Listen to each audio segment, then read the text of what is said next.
দর্শক আসসালামু আলাইকুম। আপনাদের আমন্ত্রণ জানাচ্ছি শ্রীলঙ্কার গল ইন্টারন্যাশনাল ক্রিকেট স্টেডিয়াম থেকে। দেখতে পাচ্ছেন আজকে গলের আকাশে সূর্যের হাসি। সকালে কিছুটা বৃষ্টি ছিল, তারপরেও আজকে দুপুর থেকে আর কোনো বৃষ্টি হয়নি। কভার সরানো হয়েছে, মাঠে সবুজ ঘাস দেখা যাচ্ছে, গ্রাউন্ডসম্যানরা কাজ করছে। 17 জন এই মাঠে মুখোমুখি হবে বাংলাদেশ শ্রীলঙ্কা। তার আগে একদিন বিশ্রাম শেষে বাংলাদেশ আজ অনুশীলন করেছে এই মাঠে।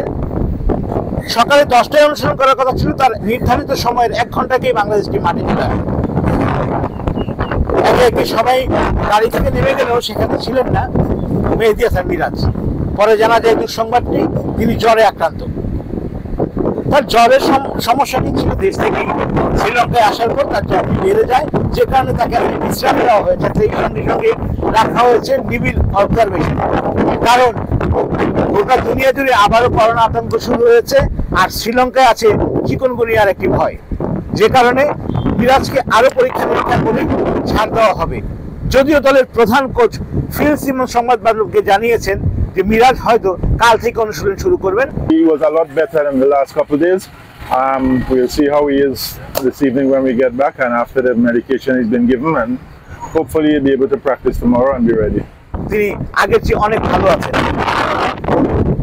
মিরাজ যদি না থাকে এমন একটি প্রশ্ন আছে, যে কারণে হয়তো দলের প্রধান স্পিন কোচ মুস্তাক আহমেদের মাথায় একটা চিন্তার ভাঁজ দেখা গেছে। তিনি তার স্পিন টিম নিয়ে কাজ করেছেন, সেখানে ছিল তাইজুল ইসলাম, হাসান মুরাদ, নাইম হাসানরা। তাদের নিয়ে দীর্ঘক্ষণ তিনি বুদ্ধি পরামর্শ দিয়েছেন, তাদের বোলিং করিয়েছেন, তাদের বোলিংয়ে লিটনটা ব্যাট করেছে। এর একটা কারণ আছে, শ্রীলঙ্কার এই মাঠ স্পিনারদের জন্য সরবরাহ। প্রধান কোচ দলের কম্বিনেশন নিয়ে তেমন একটা ধারণা দেননি। তিনি জানিয়েছেন এখানে অনুশীলন কালকে করার পরেই, উইকেট দেখার পরেই তারা তাদের কম্বিনেশনটা সাজাবেন।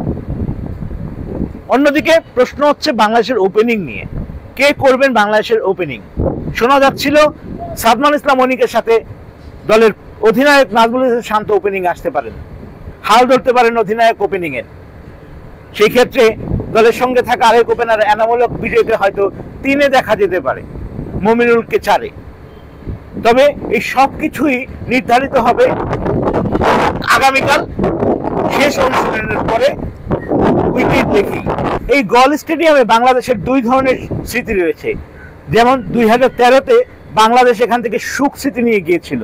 বাংলাদেশের ক্রিকেট ইতিহাসে সর্বোচ্চ ইনিংসে দলীয় সংগ্রহ 638 রান করেছিল এই মাঠেই। সেখানে মুশফিকুর রহিম ডাবল সেঞ্চুরি করেন, তিনি এই টিমে আছেন, বর্তমান দলে আছেন। তার সঙ্গে 190 করেছেন আশরাফুল, যদিও তিনি এখানে টিমে নাই। নাসির হোসেনের সেঞ্চুরি তিনিও নেই, কিন্তু মমিনুল হক আছেন যিনি 50 করেছিলেন। কোচ ফিল সিমন জানিয়েছেন ব্যাটিং নিয়ে তাদের যে চিন্তা, সেটি এখনো তারা তেমনভাবে করছেন না। দলের ব্যাটসম্যানদের উপর তিনি আস্থা রাখতে চান।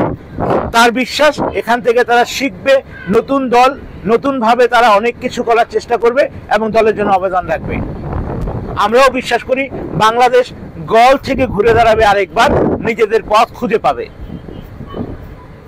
আমরা সেই বিশ্বাস নিয়ে এই 17 জনের ম্যাচের অপেক্ষায় থাকি।